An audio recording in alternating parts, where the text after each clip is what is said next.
I thought I was the luckiest woman alive the morning I got the call from my grandmother's attorney. I thought the hardest part was already behind us.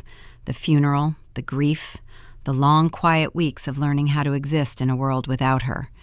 I had no idea that the real betrayal hadn't even started yet, that the people sitting at my breakfast table, drinking coffee from my grandmother's china cups, were already deep in a plan to take everything she'd left me. My grandmother, Elsa, had died in late October.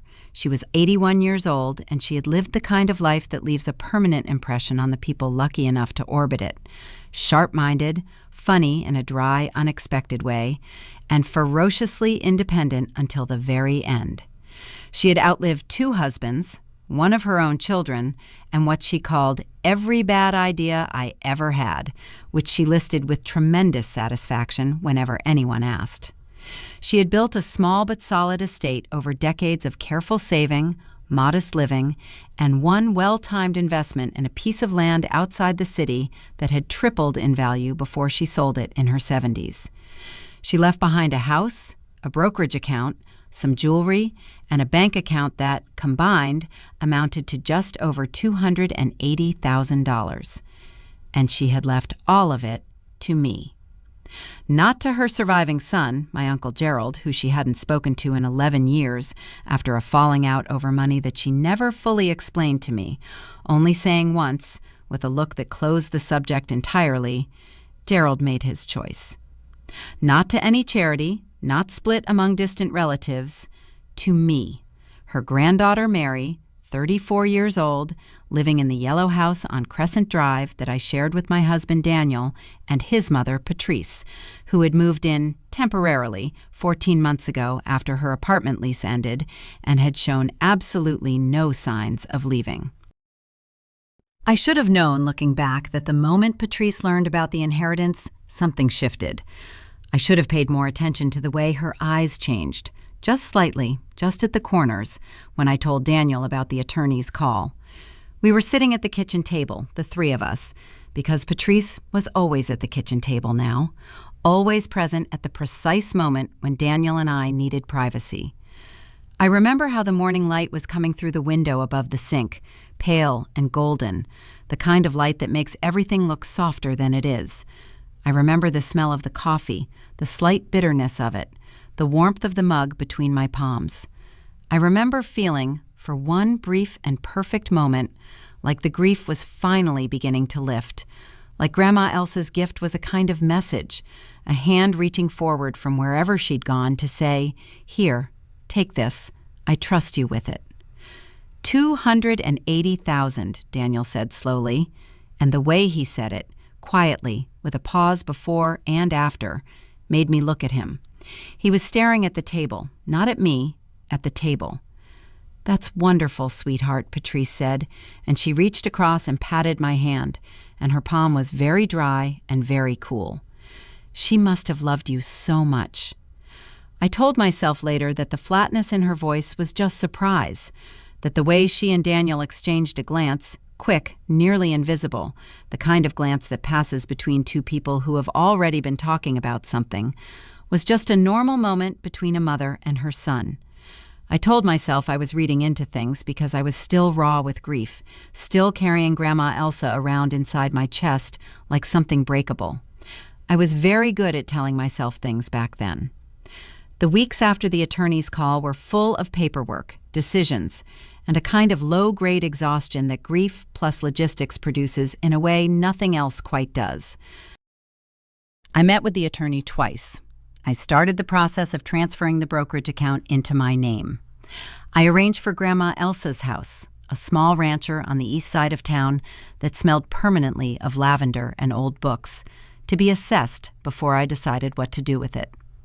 I hadn't decided whether to sell it or keep it. Part of me couldn't bear the thought of strangers sleeping in her rooms. Another part of me knew, practically, that it made more sense to liquidate everything and invest it carefully, the way she would have wanted. Patrice had opinions about this.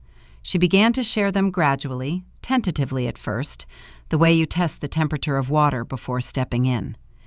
"It's such a sweet little house," she said one evening, sitting across from me in the living room with her knitting in her lap, the needles clicking in a rhythm that had started to feel, over 14 months, like the ticking of a clock I couldn't turn off.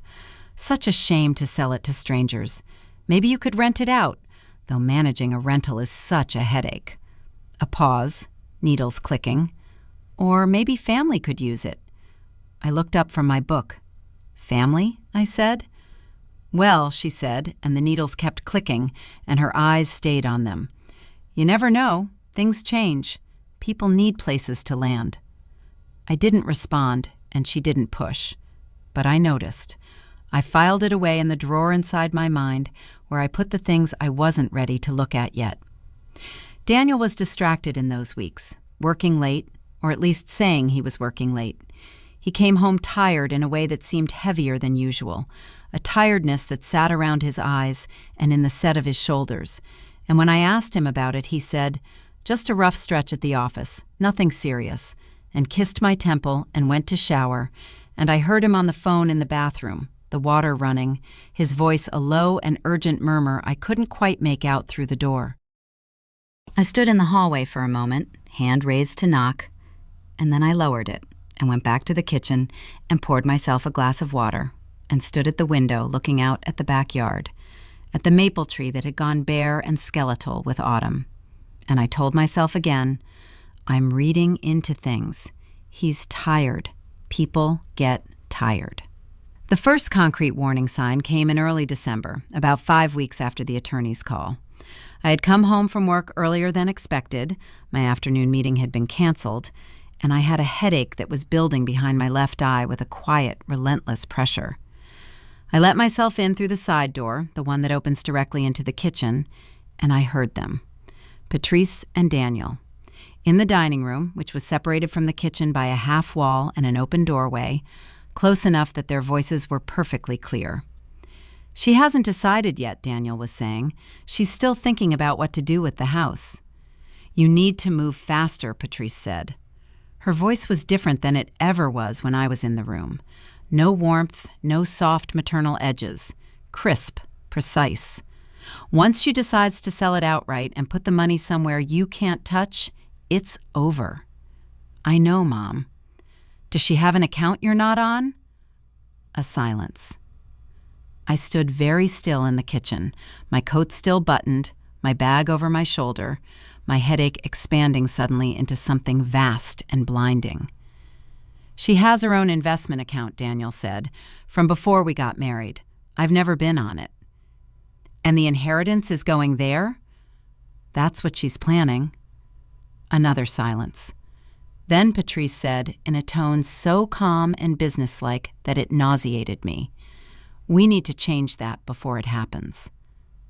I backed out of the kitchen the way I had come in, as quietly as I could, and I sat in my car in the driveway for 45 minutes. I sat with my hands in my lap and the heater off and the cold coming in through the windows, and I watched the bare branches of the maple tree moving in the wind, and I breathed. Just breathed. Because if I thought about what I'd just heard, really thought about it, the implications of it, the we that Patrice and my husband had formed in that sentence, I wasn't sure I could walk back into that house and look at either of them without falling apart. I was not a woman who fell apart. I had decided that a long time ago. But I had also never needed to hold myself together against this particular kind of cold before. The cold of knowing that someone you sleep next to has been speaking about your money with his mother in the voice of a man doing logistics. I went back inside through the front door, made enough noise on the porch to announce myself, and called out, "I'm home early, meeting was canceled," in a voice that surprised me with its steadiness. By the time I reached the dining room, they were both at the table with cups of coffee, and Patrice was knitting, and Daniel looked up at me with an expression that was almost normal. Almost. "How's your head?" he asked, because I had texted him about the headache. "Better," I said, and I smiled. And I began to plan. The next 3 weeks were the most deliberate of my life. I had never thought of myself as a strategic person. I was organized, yes, careful with money, good at my job as a project coordinator for a mid-sized construction firm, but not calculating, not the kind of woman who moves quietly and watches and waits. That had always been Patrice's domain. I was learning fast. I said nothing about what I had overheard. I smiled at breakfast. I passed the butter. I asked Patrice about her knitting and listened to her answer with every appearance of attention, while my mind moved through the possibilities of what she and Daniel were actually planning, turning each one over carefully, the way you examine a stone for its edges before you decide whether to put it down or throw it. I called my attorney, Sandra Voss, from my car during my lunch break 2 days later. Sandra was a compact, direct woman in her 50s who had handled my grandmother's estate and who, I had come to understand, was one of the few people in the world who said exactly what she meant and meant exactly what she said. I told her, in a low and controlled voice, what I had heard through the kitchen wall, not dressing it up, not adding interpretation, just the words themselves. We need to change that before it happens. Sandra was quiet for a moment. Then she said, "Have you signed any joint account paperwork recently? Anything related to the estate transfer?" "No," I said. "Everything is going into my individual account, the one from before the marriage." "Keep it that way," she said. "Don't sign anything Daniel puts in front of you without calling me first. And Mary, I want you to start keeping records. Write down what you heard today with the date and time. If this escalates, documentation is everything." I sat in the parking lot of a sandwich shop and wrote the whole conversation down in the Notes app on my phone, including the timestamp and the exact phrasing Patrice had used. Once she decides to sell it outright and put the money somewhere you can't touch, it's over.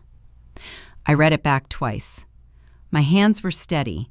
I noticed that, the steadiness of my hands, and I filed it away alongside everything else. The inheritance had not yet fully transferred. The brokerage account was in process, expected to complete within the next 10 to 15 business days. Grandma Elsa's house was still being assessed. The bank account, approximately $64,000 in liquid savings, had transferred cleanly and was already sitting in my individual account, but the larger assets were still in a kind of legal transit, vulnerable in ways I was only beginning to understand. I had been moving slowly because I was grieving and because paperwork felt like an assault on something tender. I stopped moving slowly. I also called my father. He lived 4 hours away in a small house near the coast, retired, 70 years old, stubbornly healthy, and possessed of a calm, considered judgment that I had relied on my entire life. My parents had divorced when I was 12, and my father had always gotten along with Daniel well enough, with the careful, measured warmth of a man who trusts but observes. When I told him what was happening, he was quiet for a long time, long enough that I said, "Dad?" "I'm here," he said. "I'm thinking." Another pause. "Do you want me to come?" "Not yet," I said, "but maybe soon." "Okay," he said. "I'll be ready." And then, after a moment, "Your grandmother knew what she was doing giving it to you. She knew who would protect it." I had to sit with that for a minute before I could keep talking. The thing broke open on a Tuesday in early January, on a day that began with fog and ended with everything I thought I knew about my marriage lying in pieces on the dining room floor.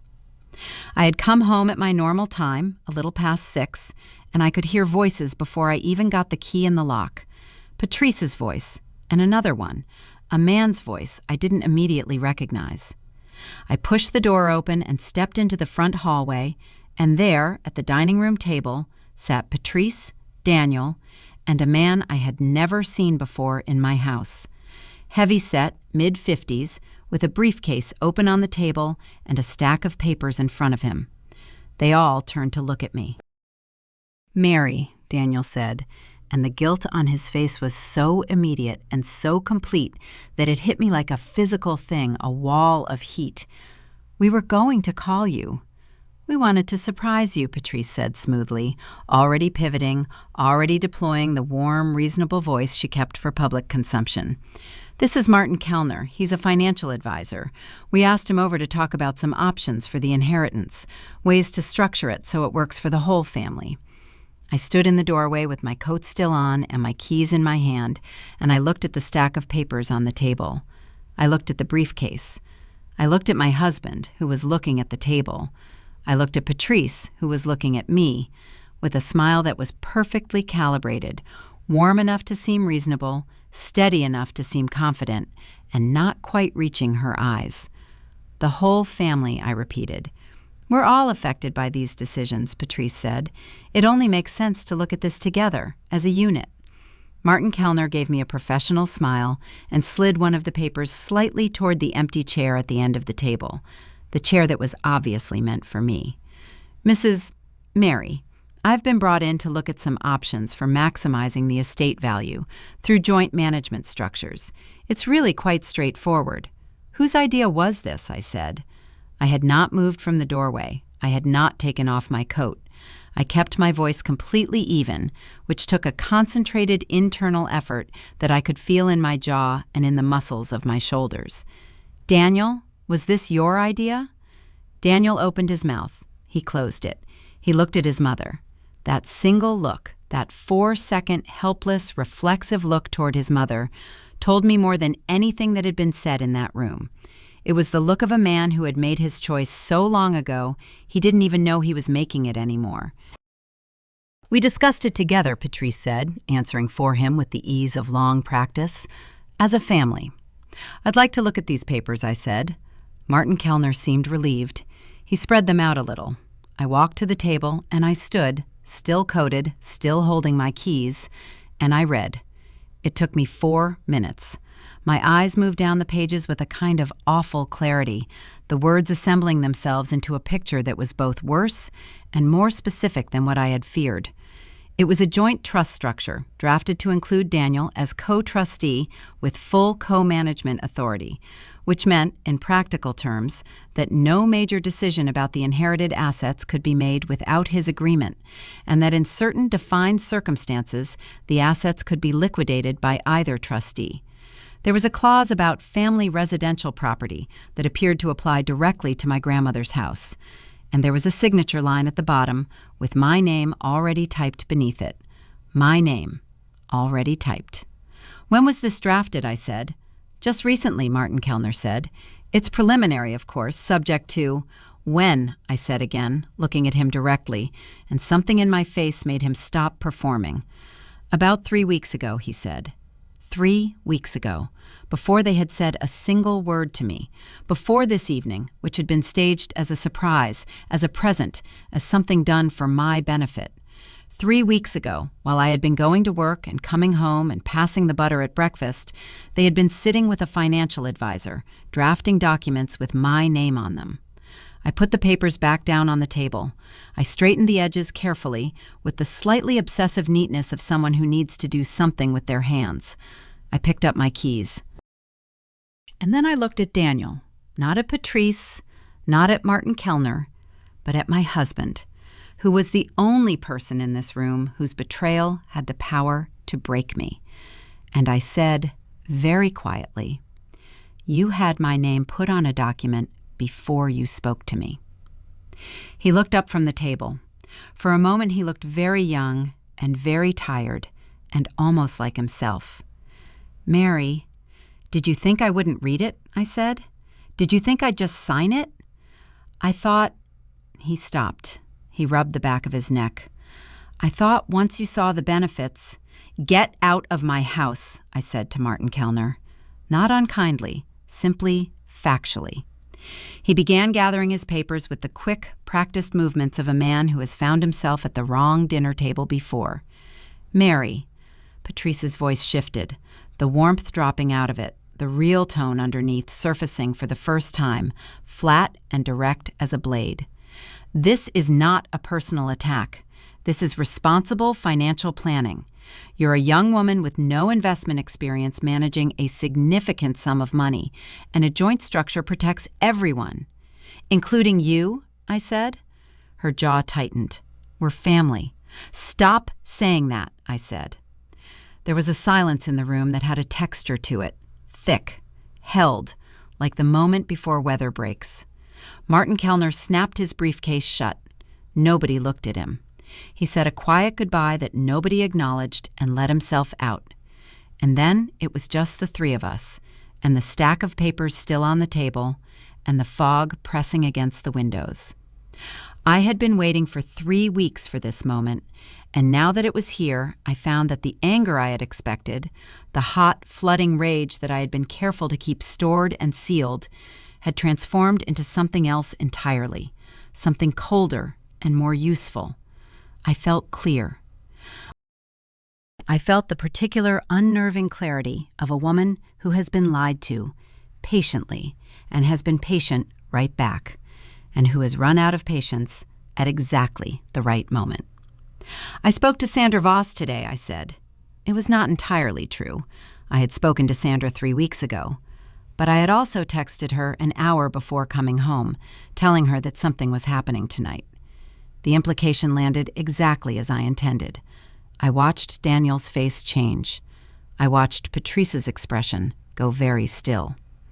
I showed her the timeline, I continued. The fact that this document was drafted 3 weeks ago. The structure of the trust. The co-management clauses. I paused. She used the word coercive. She also mentioned undue influence. I'm not sure I know exactly what that means legally, but she seemed to think it was significant. "You don't have to involve lawyers," Patrice said, and for the first time there was something under her composure.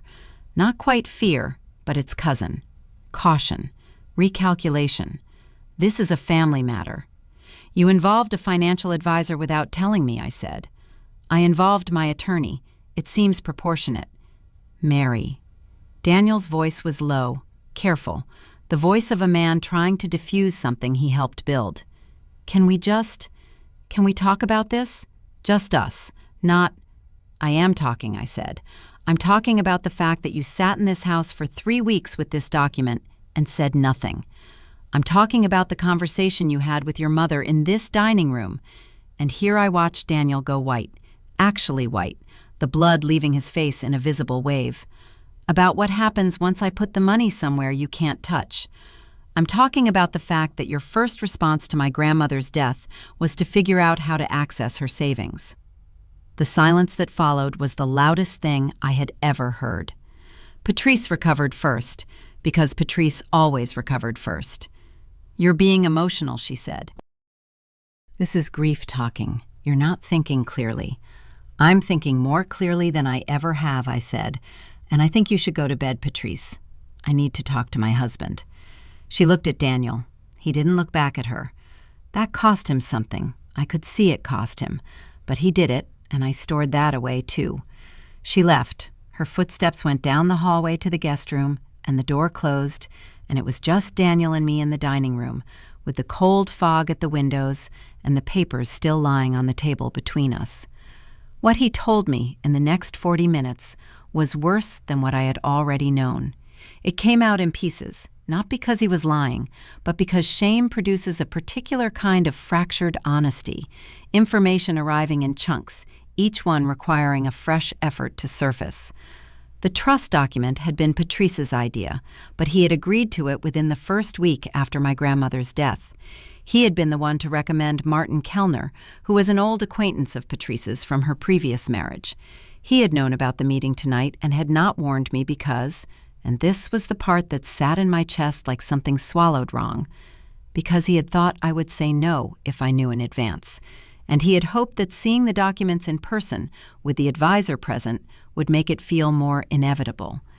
"You were going to pressure me into signing," I said. "I was going to ask you," he said. "In front of your mother and a stranger, with documents already drafted in my name?" I looked at him. "That's not asking, Daniel. That's cornering." He put his face in his hands. He said, into his palms, "I know." And then, "I know. I'm sorry. She gets into my head, and I can't. She makes it sound so reasonable, and I keep thinking, if I can just make everyone happy." "You can't make everyone happy by betraying your wife," I said. The words came out quiet and clean, and I did not take them back. He had no answer for that. He sat there with his face in his hands while I looked at the fog on the windows and made, in the space of about 90 seconds, a series of decisions that would define the next chapter of my life. I called my father that night from the bathroom with the door locked, my voice low, the shower running so the sound wouldn't carry. "Now," I said when he picked up. "I think now." He arrived the next morning before anyone else was awake, 4 hours of driving through early winter dark, with a bag over his shoulder and the same calm, watchful expression he had worn my entire life.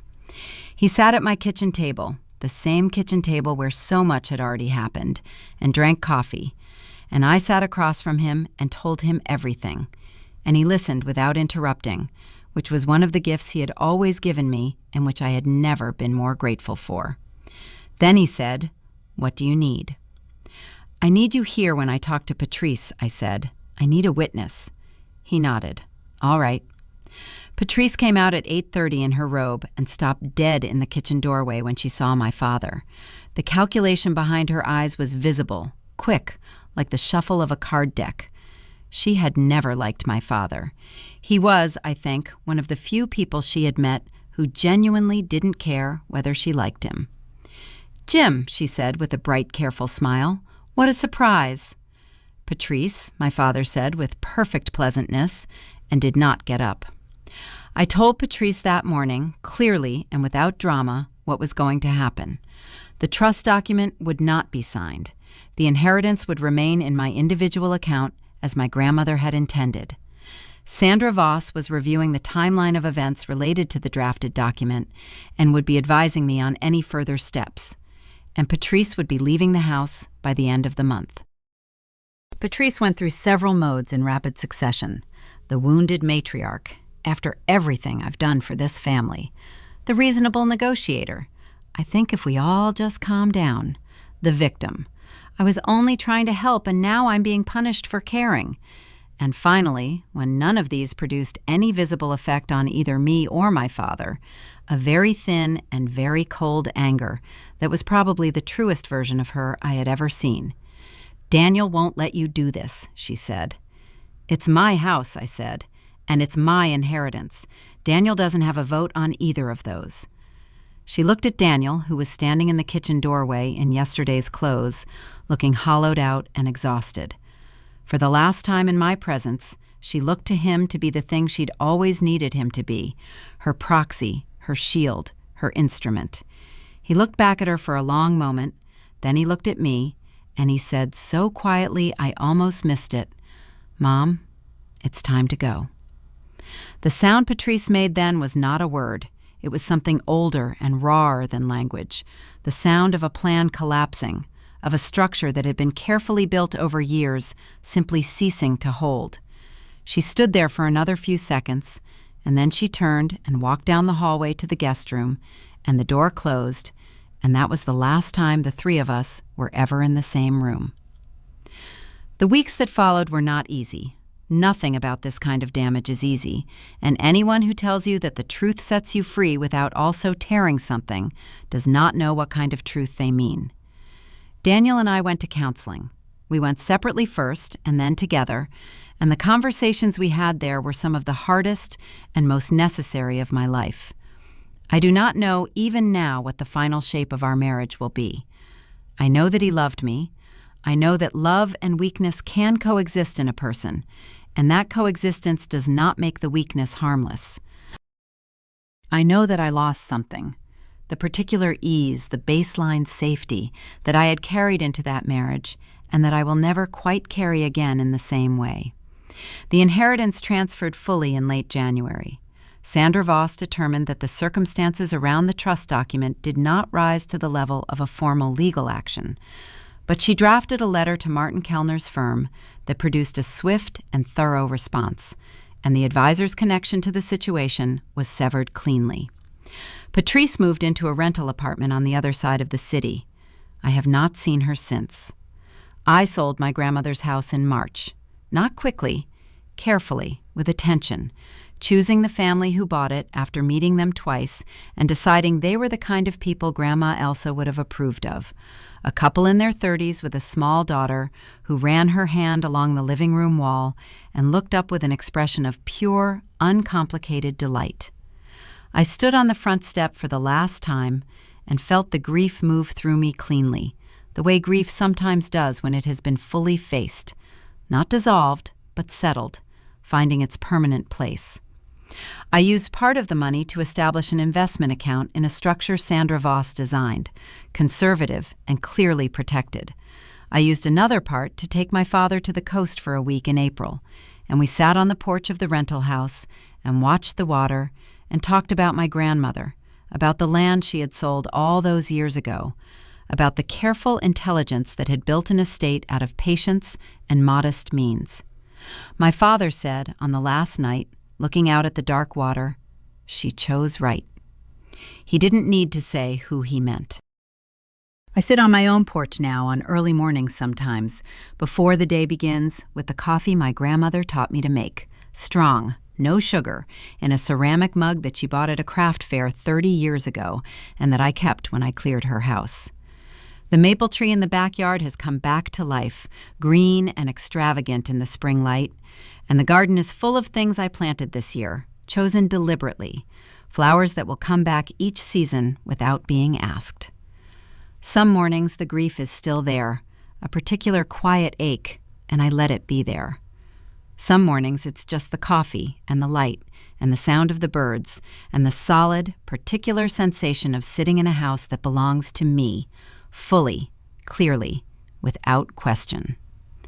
Grandma Elsa used to say, "Don't give your keys to someone who hasn't earned the door." I was 34 years old before I understood what she meant. I will not need to learn it again.